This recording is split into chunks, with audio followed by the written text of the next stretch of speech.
Remember those ads from the 80s? It's the ones with the eggs sizzling in a hot pan? This is your brain on drugs. It was powerful, simple, and everywhere. But the real story behind America's war on drugs in the 1980s is way more complicated than a fried egg. Let's peel back the layers and see what was really going on.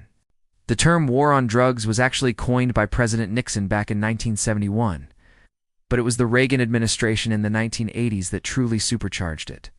First Lady Nancy Reagan launched the Just Say No campaign, which became a cultural phenomenon. It was aimed at kids, encouraging them to refuse drugs. Schools across the country adopted the slogan, and it seemed like a straightforward, positive message. But while Just Say No was happening on TV, something much tougher was happening on the streets. The 1980s saw the rise of crack cocaine, especially in inner-city communities.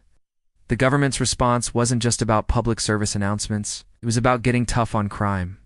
This led to a wave of new laws, like the Anti-Drug Abuse Act of 1986.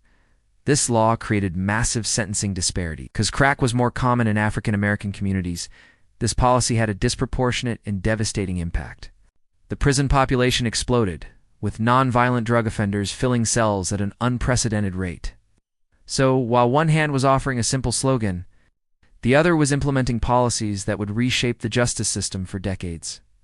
Many critics argue that the war on drugs focused more on punishment than on treatment or addressing the root causes of addiction, like poverty and lack of opportunity.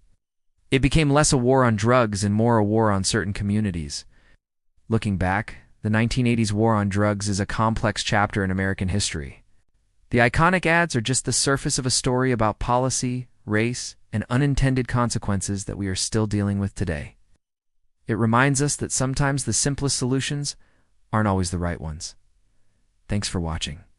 If you found this interesting, hit that subscribe button for more deep dives into history. See you next time.